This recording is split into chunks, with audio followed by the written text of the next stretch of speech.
Esiet sveicināti, mīļie draugi, brīvības mudinātāji kārtējā, nu jau 37. sērijā. Tā gan.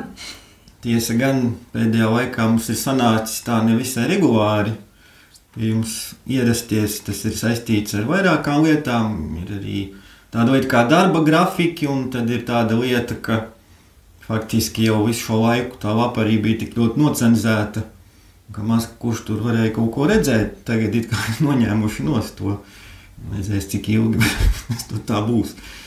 Un trešā lieta ir tāda, ka ir arī tāda sajūta, ka īstenībā ko vairs īsti teikt, ja viss jau ir pateikts un viss vienalga turpina notikt savu gaitu. Jā, nu nav jau tā, kad mēs nezinājām, ka tā tas varētu notikt, bet laikam ir tāds laiks pienācis, kad gribās padomāt labas domas, kā tev ir. Ja tev jau neizdodas padomāt labas domas, es jau lasu tavus rakstus bezcerīgi. Tā doma jau nav tajā, lai būtu kaut kāda bezcerība. Vienkārši ir lietas, kas ir jāzina, kam mums, diemžēl, ir jāsagatavojas.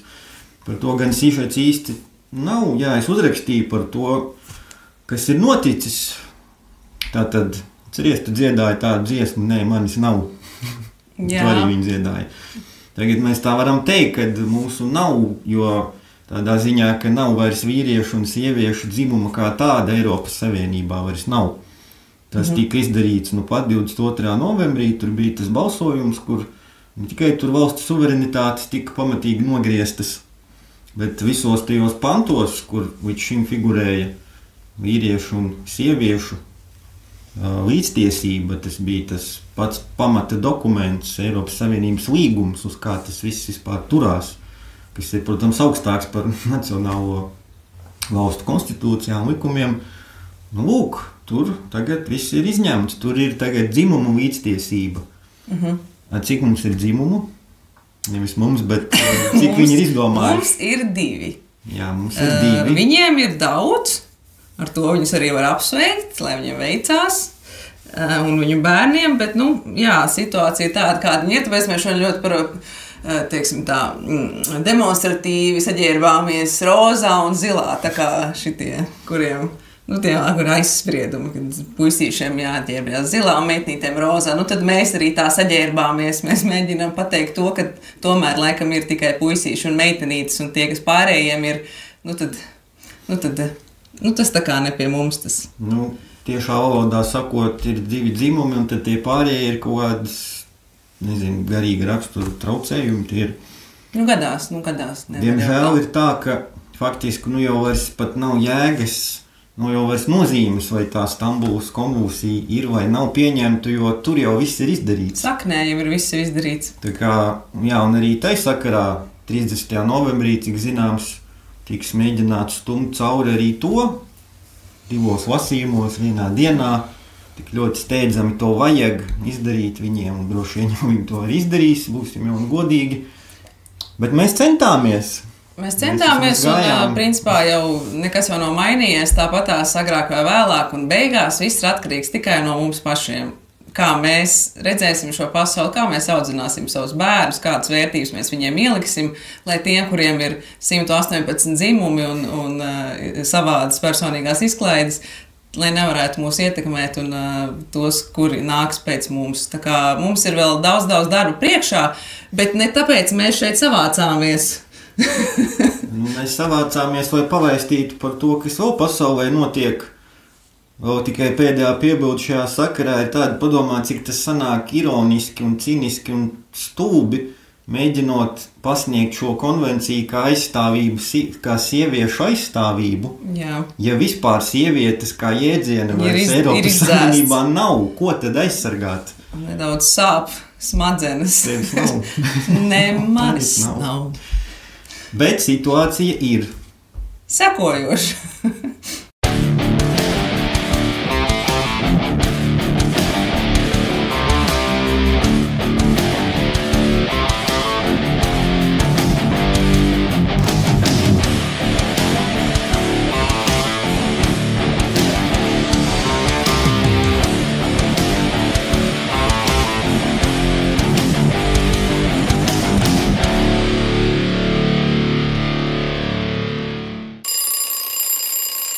Mēs visi zinām un atceramies tādu kompāniju kā Pfizer. Kā gan citādi, jo nu pat tā bija gandrīz pasaules galvenā un visvairāk apspriestā kompānija. Protams, tas viss bija pateicoties tās eksperimentālajām šļurām, būsteriem un tik daudz valstu saslēgtajiem nesaprotamiem līgumiem ar šo kompāniju, saskaņā ar kuriem joprojām jāturpina iepirkt viņa drošās un efektīvās substances, kuras neviens vairs negrib. Bet kā viņiem iet tagad un kā uz šīs kompānijas fona vislabāk var redzēt globālo krāpšanu visā tās krāšņumā? Sāksim ar to, ka šobrīd varam lasīt interesantas ziņas, ka Pfizer varētu piemeklēt pat bankrots. Varētu domāt, bet kā tad tā? Viņi taču nopelnīja miljardus tikai uz vakcīnām un dažādām Covid nezālēm vien. Viņi taču ir aizsargāti pret jebkādu tiesvedību, pret savu produktu nodarīto postu. Un tomēr šeit jāskatās viņu akciju vērtība. Kā redzam, tad šobrīd to vērtība ir pat mazāka kā pirms 5 gadiem un kopš pīķa sasniegšanas 21. gadā nemitīgi krīt. Nu jau tās ir mazāk vērtas kā pirms pandēmijas 20. gadā. Tad kā var būt, ka pēc tik veiksmīgas Covid histērijas un milzu peļņas Pfizer ir mazāk vērta kā pirms tās? Šeit var savilkt paralēles ar kādu citu tikpat alkatīgu farmas kompāniju. Bija tāda Purdue Pharma, kura bankrotēja tieši pirms pandēmijas 19. gadā, jo viņa ražota opīdi, pretsāpju līdzekļi noveda pie 100 000 pārdozēšanas nāvējumā ASV un pasaulē. Arī viņiem bija ļoti agresīvs mārketings, un šīs zāles tika burtiski spiestas cilvēkiem caur ārstiem un dažādām citām kampaņām, absolūti ignorējot to patiesos efektus. Tieši tāpat tas ir ar šīm potēm, kur to reālais posts tikai nāk gaismā aizvien vairāk. Tas arī varētu būt iemesls, kāpēc lielais farmas bizness te jūt asins smaku, un ja atceraties, tad tādas farmas kompānijas, kam patiešām bija pieredze vakcīnu ražošanā, kā GlaxoSmithKline, nemaz neiesaistījās šajā afērā.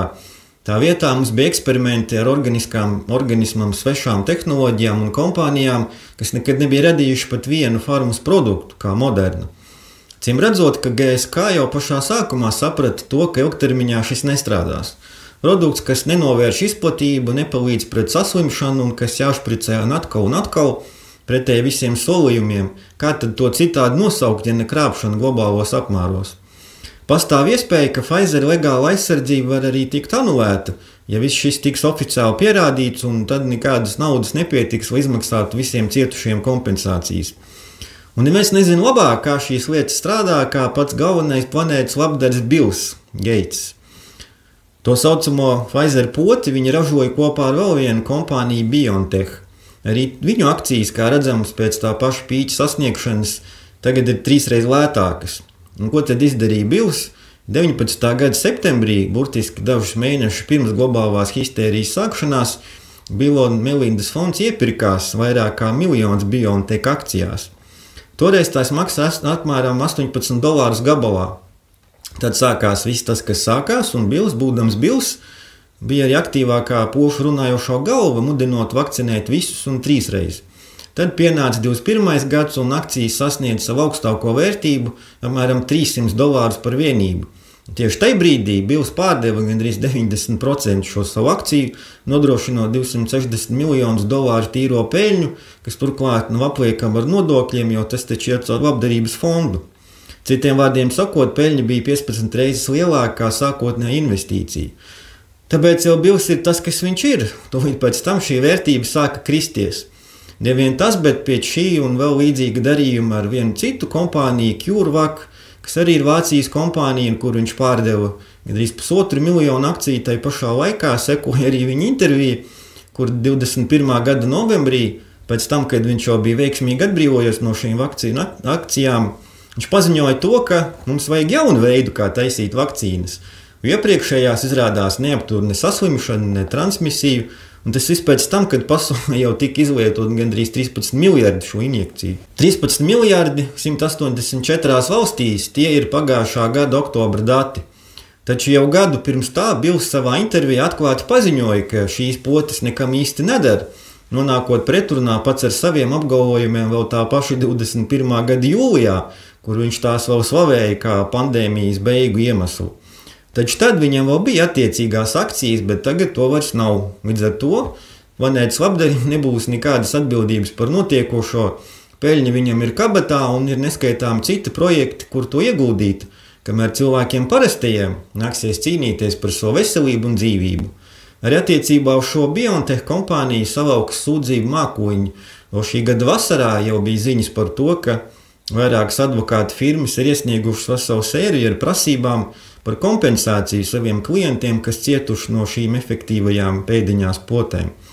Te ir runa par vairākiem simtiem prasību un summas tur grozās līdz €1 par katru. Līdz ar to, ja maisam gals būs vaļā, tad precedenti sekos tūkstošiem. Protams, dotais advokāts Vācu oficiālajos medijos ir apzīmēts kā antivakseris un sazvērestību teoriju izplatītājs, jo viņa attieksme pret to pašu Billi ir tāda, kādai tai jābūt, kā pret lielāko planētas slepkavu un depopulātoru.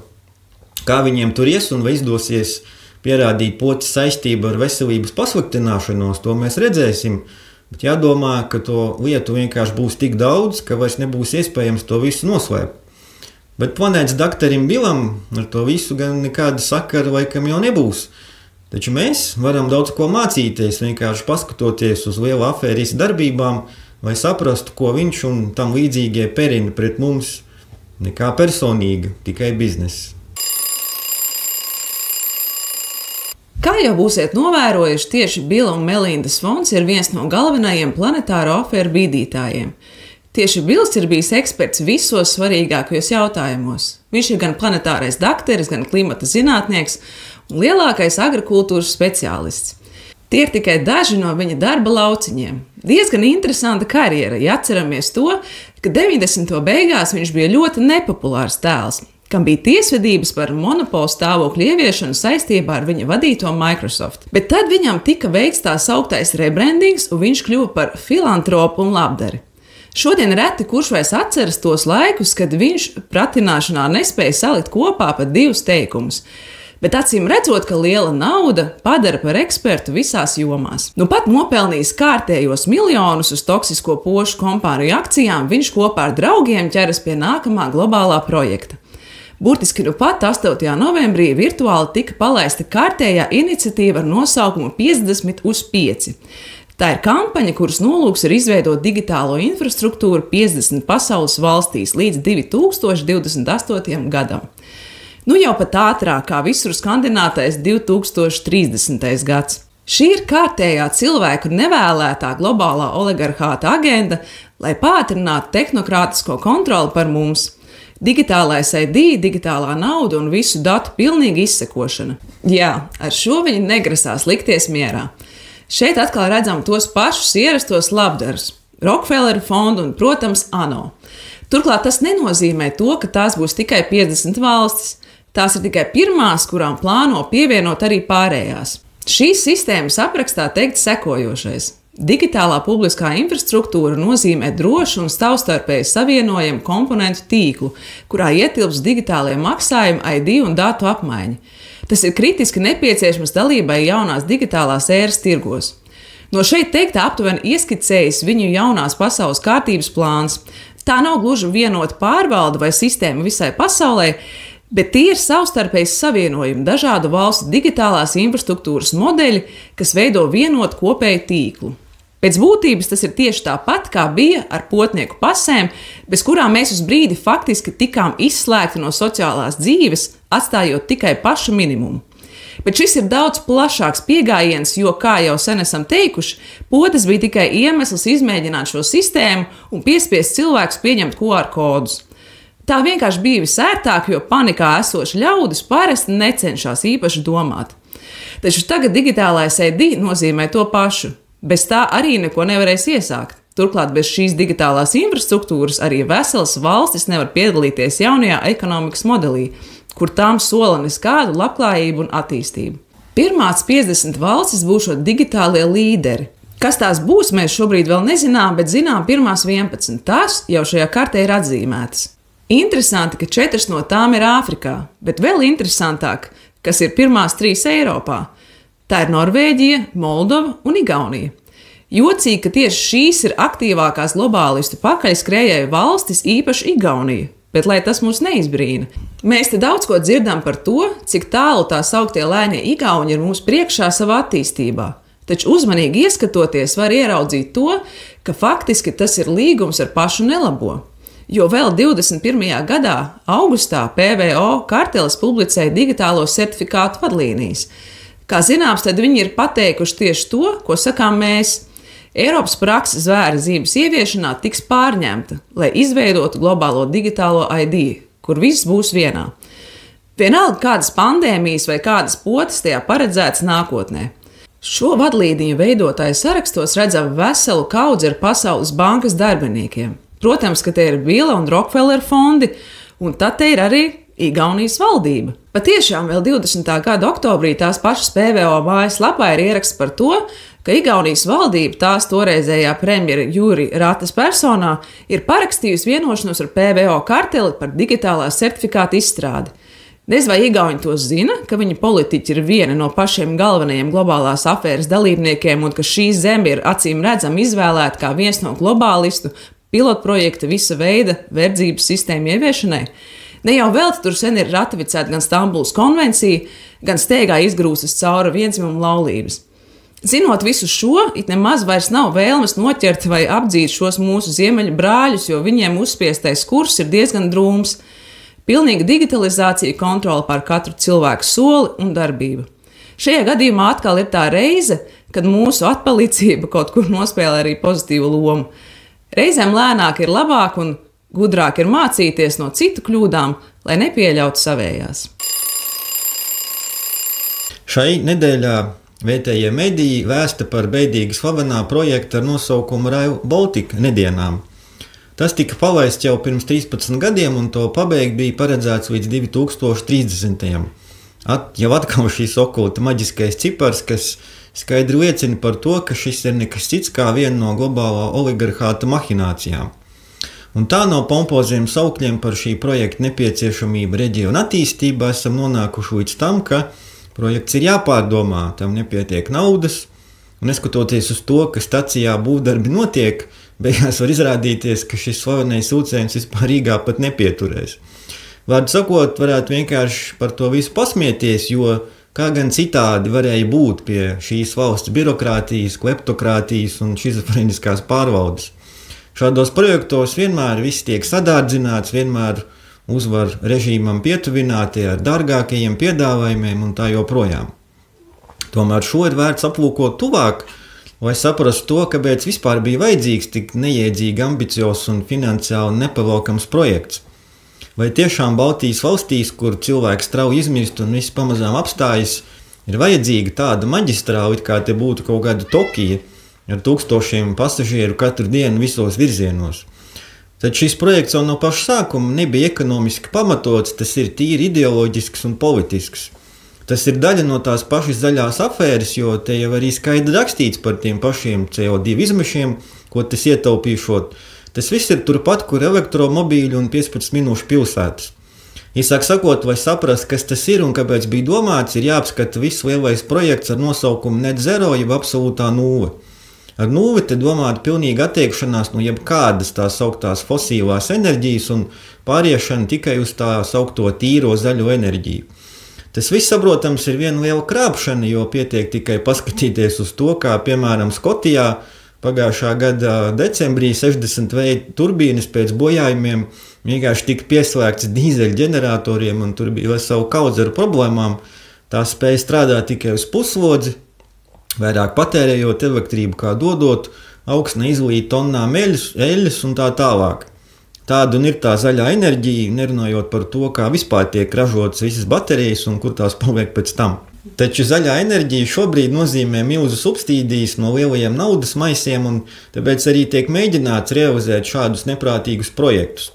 Daļai arī tāpēc, ka Eiropai ir paredzēta deindustrializācija, lielais resets paredz arī cilvēku kustības apturēšanu un daudz ko citu.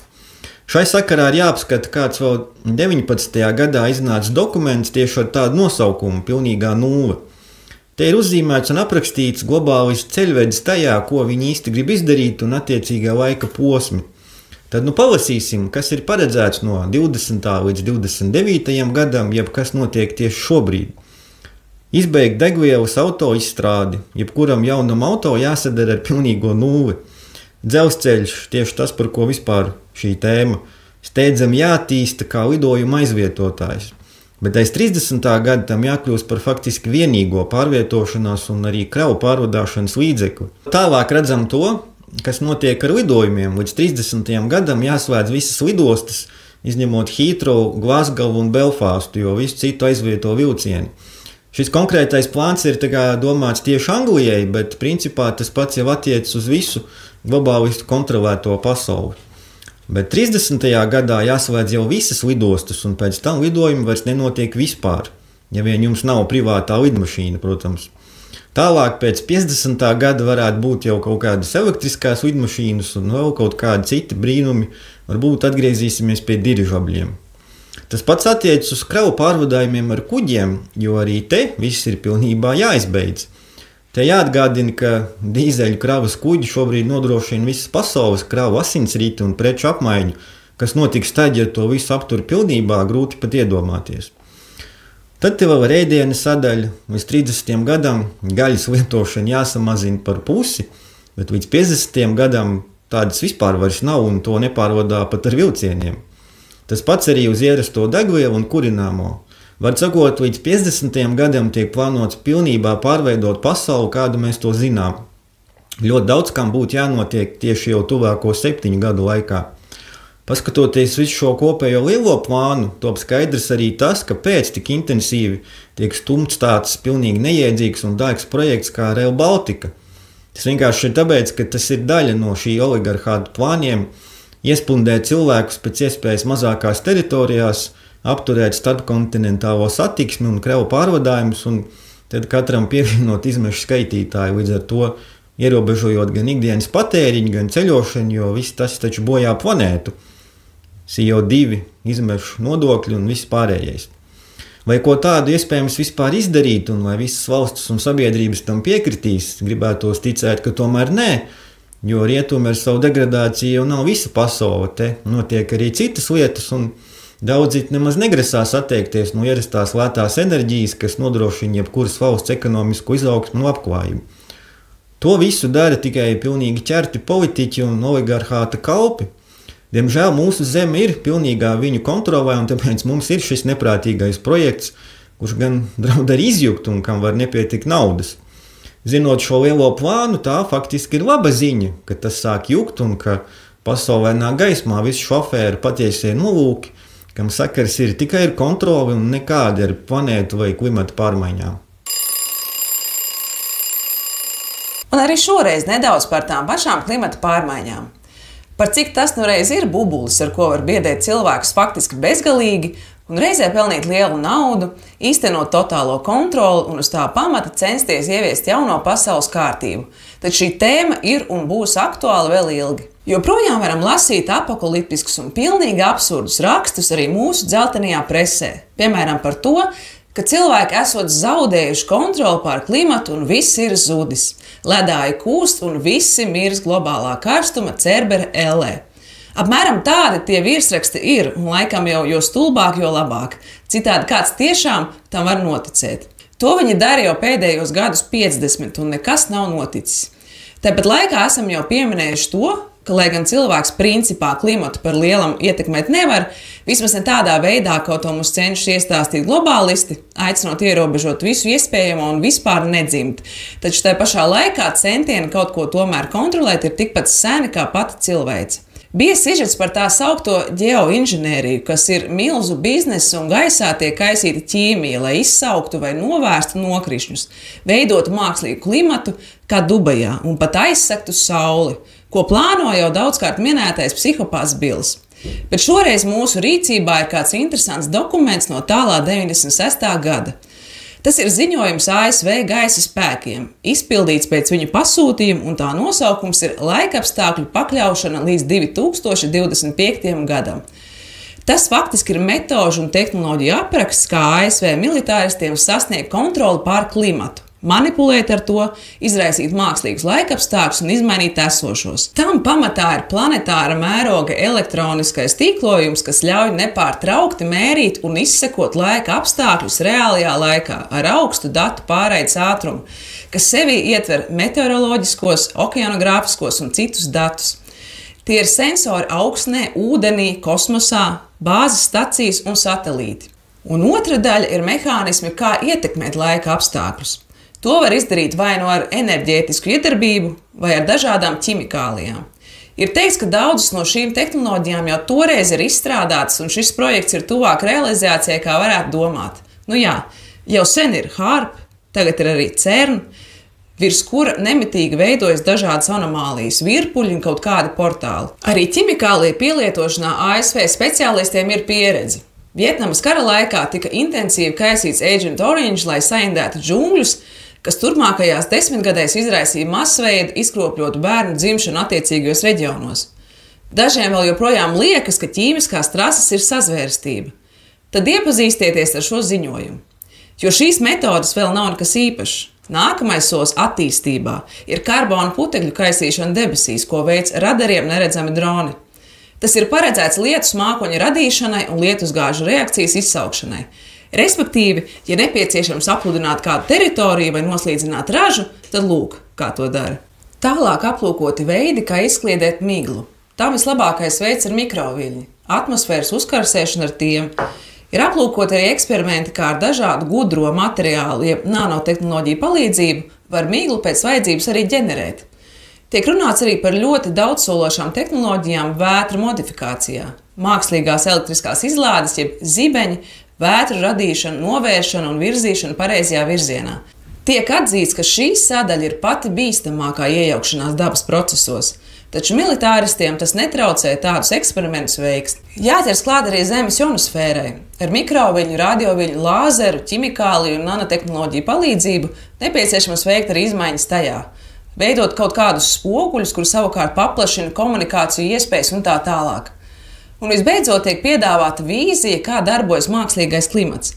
Tie ir no mikroskopiskām daļiņām sastāvoši mākslīgie mākoņi, kas savā starpā komunicē, veido mākslīgos zibeņus un tā tālāk. Pilots sēžot kabīnē var pats simulēt vajadzīgos laika apstākļus, kādi nepieciešami kara darbībai. Tas apmēram īsumā par to, ko var izlasīt šajā ziņojumā un līdz kam cilvēks savā neprātā ir spējīgi aizdomāties. Taču pievērsīsim uzmanību tam, ka tas viss tika uzrakstīts vēl 96. gadā. Tad pasaulē tikko parādījās pirmais internets un Latvijā tikko sāka darboties pirmie mobīlie sakari. Tā bija Windows 95 operētāja sistēma un attiecīgās bildītes ir no tās sauktās clipart galerijas. Acīm redzot, arī te iesaistīts ir Bills ar savu Microsoft, ko toreiz vadīja. Bet jau tad tiek runāts par globālu, visaptverošu, milzīga ātruma informatīvo tīklu, par ionosfēras ietekmēšanu un nanotehnoloģijām. Un tieši uz tādas salīdzinoši primitīvas Windows sistēmas jau toreiz labais onkulis Bills modelēja kaut ko daudz grandiozāku. Kas tas par milzu ātruma globālu sakaru tīklu, kas aptver visu pasauli? 90. nekas tāds pat sapņos nerādījās. Mums bija parastie pirmie mobīlie podziņu tālruņi, bet kas mums ir šodien un kas tiek stumts visās malās tieši tāpat kā potes bez nekādiem pētījumiem par ietekmi uz veselību. Pat pretēji tādiem pētījumiem, kuru arī īstenībā ir diezgan daudz, bet kuri tiek noliegti kā sazvērstības. Kas tie ir par torņiem un raidītājiem ik pēc pāris simtiem metru, 10 000 satelītu ionosfērā? Kas tie par lāzeriem un mikroviļņiem, ar ko uzkarsēt atmosfēru vajadzīgajās vietās un savienot vienotā tīklojumā gan cilvēku apziņas, gan gudros mākoņus? Ko visu var kontrolēt no vienas un tās pašas pults? Kam tas viss patiesībā ir vajadzīgs? Pareizi, tas ir 5G tīkls. Bet tā taču ir tikai nekaitīga izklaide un ātrāks spēlītes, vai ne? Jā, tikai tās ir spēlītes ar cilvēkiem, apziņām un visas planētas klimatu. Tā ir pati pēdējā stadija, kurā ieiet tie, kuri vēlas izraisīt planetāru mēroga katastrofu, kādas iespējams ir notikušas arī iepriekš. Tikko kāda tehnogēnā civilizācija iedomājas sevi visaugstākā vietā. Bet saprātīgie ļaudis uzreiz saprata, ka 5G ir nekas cits kā militāra tehnoloģija, un ne jau cilvēkiem to vajag, bet tiem, kas vēlas mūs kontrolēt. Protams, atkal cenzūra un sazvērstības. Tā ir dzīve pasaulē, kurā vispār nav nekā īsta. Pat klimats ir mākslīgs. Jā, vēl šajā ziņojumā ir piebilde par to, ka visādi riski un cilvēku morāles aizspriedumi ir nenozīmīgi, salīdzinot ar iespējām, ko dod šī totālā klimata kontrole. Tas īsumā arī izsaka oligarhāta domas par mums. Mums nav ne mazākās nojausmas par to, cik un kādas no šīm tehnoloģijām ir attīstītas un kas reāli var tikt pielietots. Bet varbūt, ka tieši tas ir izskaidrojums tam, Kāpēc pasaulē vietām ar klimatu notiek dīvainas lietas, kas nešķiet īsti dabiskas? Nekas taču nestrādā labāk, kā izraisīt mākslīgu klimata katastrofu un tad realizēt savus nodomus, vainojot tajā cilvēku parasto un viņa ikdienas dzīvi. Katrā ziņā tehnoloģijas tam visam viņiem acīm redzami ir, un tas ir daudz kas vairāk nekā parastās ķīmiskās trases, kas joprojām skaitās absolūta sazvērstība. Kā zināms, tad globālās organizācijas, viņu fondi un visi citi daudzkārt minētie planētas labdari to vien dara, kā rūpējas par mūsu veselību un labklājību. Pamēģiniet tikai domāt citādi. Īpaši to dara Pasaules veselības organizācija. Vai viņiem neviens to netraucētu darīt, tad jau pašā sākumā, jeb 46. gada konstitūcijā, ir ierakstīts nosacījums, ka viņi ir pilnībā imūni pret jebkādu tiesvedību, arestu vai kādu citu juridisku apdraudējumu. To var izlasīt viņu pašu mājas lapā pie pamata dokumentiem. Te ir tāda īpaša privilēģija sadaļa, kur pie speciālām aģentūrām pieskaitīta gan PVO, gan Starptautiskais valūtas fonds, gan ANO agrikultūras komiteja. Tieši tāpat kā vakcīna ražotāji, visi šie ļaudis tiešā veidā formē pasaules kārtību un to, ko sabiedrība domā, un pat liek uz sava galda, taču viņi visi ir ārpus likuma. Tas tā starp citu. Tagad parunāsim par PVO jauno rūpi, par mūsu veselību ar nosaukumu Viena veselība. Tas ir viņa jaunais projekts, kas šobrīd intensīvi tiek bīdīts visā pasaulē un, protams, arī Eiropā. Tā ir doma par to, ka cilvēku, dzīvnieku un apkārtējās vides ekosistēmas ir savstarpēji saistītas un ietekmē vienu otru. Pirmajā brīdī varētu likties, ka tā taču ir pilnīga taisnība un ļoti pareiza izpratne. Jā, patiešām šī izpratne par dabas un cilvēku miedarbību ir tikpat sena kā pati cilvēks, un tā patiešām ir ļoti pareiza. To zina ik viens, kas nedaudz kaut ko ir dzirdējis par lauksaimniecību. Ja ir slikti laikapstākļi, tad ir vāja raža, tad ir mazāk uztura vai ekstrēmos gadījumos bats un slimības. Tā tas ir bijis un joprojām ir pasaules reģionos, kur nav pieejama modernā pilsētas dzīve, kad visu pieved no visas pasaules. Ja saslims kāds no ganāmpulka, tad var nobeigties liela daļa vai visi lopiņi un rezultāts ir tas pats. Tāpat arī cilvēka attieksme pret dabu un spēja būt ar to harmonijā ir viens no absolūti svarīgākajiem veselības elementiem, un tas nav nekāds noslēpums. Tātad šis koncepts šķietam ir pilnīgi pareizs, vai ne tā? Jā, bet ne tad, ja to pievāc globālisti. Te ir tieši tāpat kā ar visu citu, ko viņi ir pievākuši savos nolūkos un padarījuši par savu kontrolas mehānismu, kaut to pašu varavīksni. Citiem vārdiem sakot, velns jau neko nerada, tikai sabojā Dieva radīto. Te ir tāpat. Arī šis koncepts tagad kļūst par kultu, līdzīgi kā tas ir ar vegānismu un apsēstību ar planētas glābšanu, no ogleskābās gāzes, kas ir visa dzīva avots. Ideoloģija tam ir aprakstīta šī gada žurnāla Lancet izdevumā, un te ir teikts, ka visa dzīvība uz planētas ir vienāda. Vienas veselības koncepts tiks ieviests piemērojot citādu attieksmi pret dzīvniekiem un apkārtējo vidi, kur tas tiks vērtēts tāpat, kā tiek vērtēts cilvēks. To sauc par ekoloģisko līdztiesību. Tātad tagad mums būs ne tikai dzimumu līdztiesība, kas patiesībā ir sabiedrību graujošs mehānisms, bet arī ekoloģiskā līdztiesība, kur cilvēks savās tiesībās un vērtībā ir līdztiesīgs ar jebkuru dzīvnieku. Ko tas īsti nozīmē? Pati PVO norāda uz to, ka nākotnē 6 no 10 pandēmijām būšot saistītas ar vīrusu pārnesu no dzīvniekiem uz cilvēkiem. Ja atceraties, tad sākotnēji pie Covid bija vainīgs sikspārnis un pangolīns, kas vēlāk izrādījās ASV sponsorētā Uhaņas laboratorija, bet par to joprojām ir ļauts spekulēt un minēt. Līdz ar to puslīdz droši var sagaidīt, ka šis viņu pandēmijas izstrādājums nemaz nebūs pēdējais. Un te arī slēpjas tas, ko īsti nozīmē šī agenda globālistu izpildījumā. Te nav runa par to, ka cilvēkam būtu jābūt harmonijā ar dabu un jāciena to, lai būtu vesels. Te runa par to, ka šajā agendā cilvēks pats kļūst par piesārņojumu planētē un faktisko vīrusu. Tieši tas arī ir zaļās afēras definētais postulāts, ka cilvēks parastais, ne jau paši globālisti, ir kaitnieks, no kura jātiek vaļā. Un otras puses tas nozīmē to, ka cilvēks tagad ir nemitīgi apdraudējumā no apkārtējās vides. Mūs apdraud nezināmi vīrusi, apkārtējā vide, klimats, govju purkšķi, pati daba ir mūsu ienaidnieks un jādzīvo nemitīgās bailēs no tās. Tieši ar tādu baiļu sēšanu un uzvedības formēšanu nodarbojas neskaitāmas organizācijas un mediji, kas ir pilni ar apokalipses sludināšanu. Tieši tā tika panākt cilvēku paklausība ar uzpurņiem un rinda pēc toksiskās šļuras. Bet tad tās bija tikai bailes no viena vīrusa, kamēr šis jaunais koncepts paredz bailes un paniku no visas biosfēras kā tādas. Ja nākamgad tiks pieņemts tā sauktais pandēmijas līgums, tad tur jau ir iestrādāts daudz plašāks trauksmes izsludināšanas diapazons, ko PVO varēs darīt.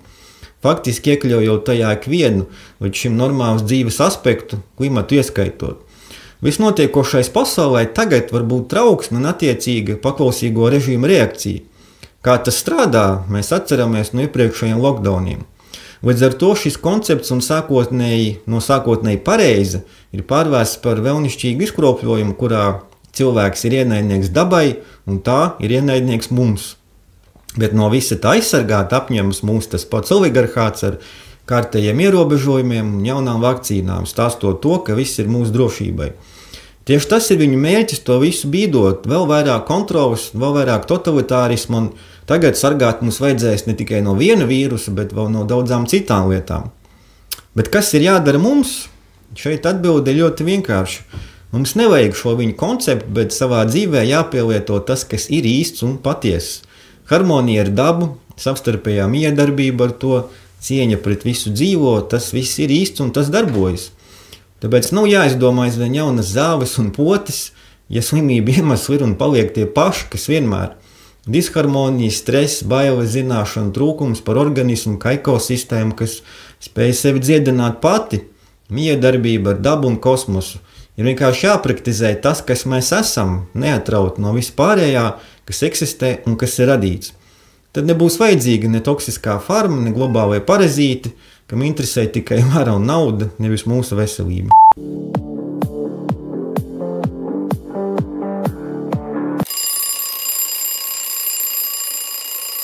Tāda lūk ir situācija šobrīd pasaulē un īpaši Eiropā.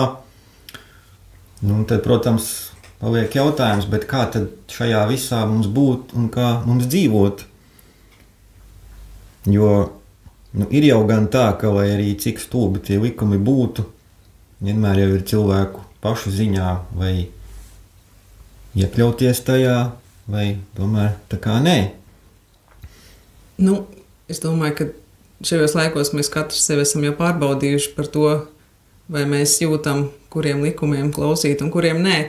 Es domāju, ka tiem, kam nav veicies šos pēdējos gados saprast lietas, kad visticamāk jau, kad arī tas ceļš vairs gluži nemainīsies nākotnē. Jums sen ir tāda sajūta, ka tie, kas saprat, tie saprat, un tas Covid histērijas laiks bija vienkārši fantastisks katalizators, jo tad jau atsījājās un sadalījās pa lielam visi tik skaidri un konkrēti, kurš ko dara un kurš kā domā, ka faktiski nav jau vairs jēgas.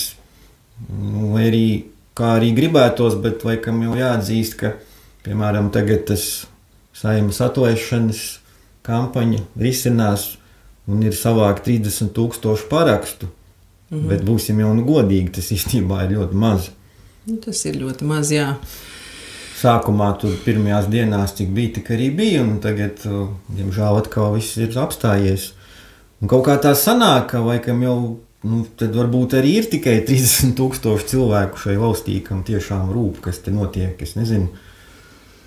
Jā, bija tāds interesants gadījums. Es kā māte, tāds interesants moments bija. Es vecā grupā, kur mums vecāki ir sakarā ar dejošanu bērniem un tā.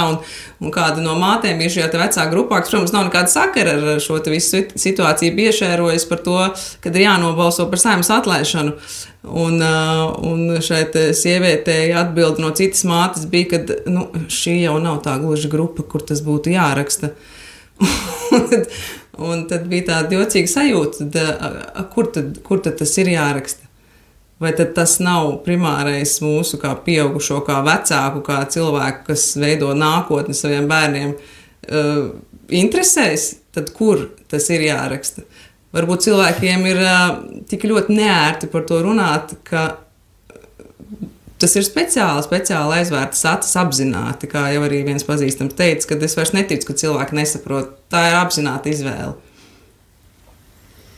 Būtu tas jāraksta vispār uz katras sētas staba ziņiem, Vienīgais, jums no vienas puses, jūs visu to tā paskatās, ka, arī ko mēs te tagad darītu, viss jau ir izlemts un jau ir izdarīts, ko mēs teicām ievadā, kad ir jau pieņemts tas, ka visā Eiropā nav vairs sieviešu, ne vīriešu, tas nozīmē, ka faktiski nav arī vecāku.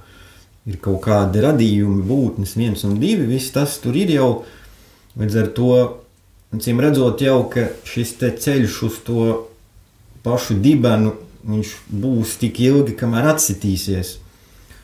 Un tagad ir no katra paša ir atkarīgs, ko tad mēs darām, jo tā ir tā saucamā partizāna taktika, tāpēc, ka, cīm redzot, jau ne uz kaut kādu lielu atmodu un kaut kādu tautas savākšanos un kaut kādām spēcīgām pārmaiņām mēs te cerēt nevaram, to jau katru reizi tas, diemžēl, apstiprinās, ka, nebūs, tie 30 vai cik tur tūkstoši, viņi arī dzīvos savu dzīvi, visticamāk.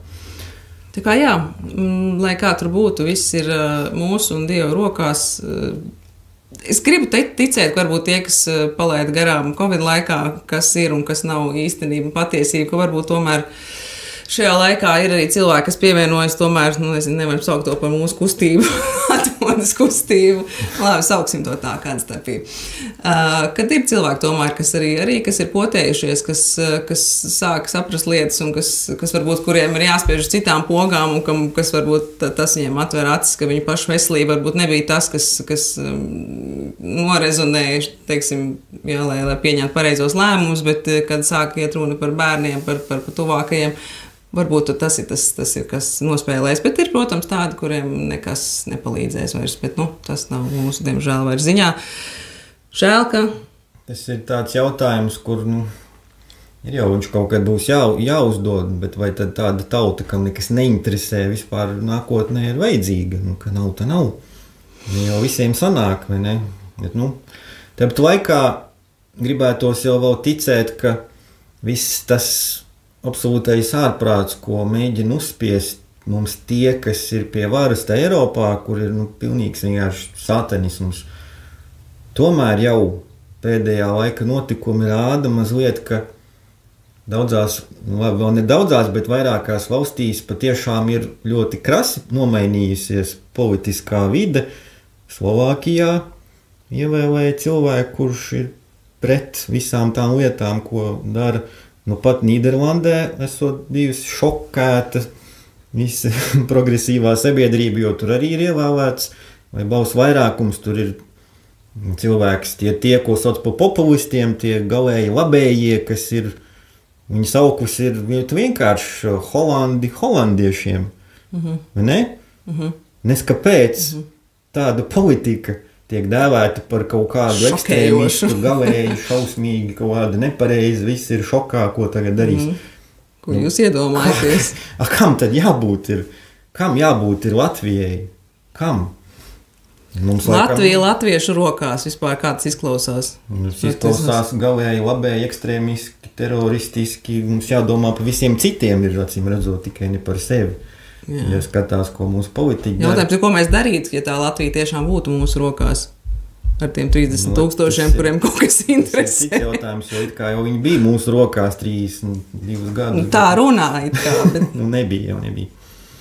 Vienmēr sakot, ir tāda neliela cerīga, varbūt šis viss, ir jau tā, ka tāds absolūts izkropļojums un satanisms, viņš nevar eksistēt. Nevar. Mūžīgi, viņš ir uz kādu brīdi, kad ir vissmagāk, kad vienkārši... es ceru, ka mūsu dzīvē mēs piedzīvosim. Visā sakot, turamies vēl nedaudz. Viss atrisināsies, viss uzsprāgs, tas, kam nav jābūt, un kaut kas jau atklāsies. Un nekāds skaists sniedziņš ir uzsnidzis. Jā, decembris ir tāds skaists laiks. Nedaudz pārklāja visas bēdas. Mēs ceram, ka mēs vēl šogad tiksimies ar jums vēl kādu reizi ar to visu savu neregularitāti. Jā. Bet, pagaidām ir tā, kā ir. Gaidām adventi, kurš kurš atzīst, kurš nē, arī tur dalās tie cilvēki, bet tas jau nav galvenais. Kas, kur dalās, galvenais ir tas, kas notiek. Kokus, mežus, eglītes, principā. Cerēsim, ka tajā mūsu viedokļi sakrīt. Sniegs ir skaists. Es ceru, ka tajā mēs varam vienoties. Jā, ģimenes sanākšanas svētki un tā tālāk to jau atzīst it kā visi. Nu, cerēsim, jā, kad vismaz vienosimies tajā. Uz tikšanos līdz nākamajai reizei.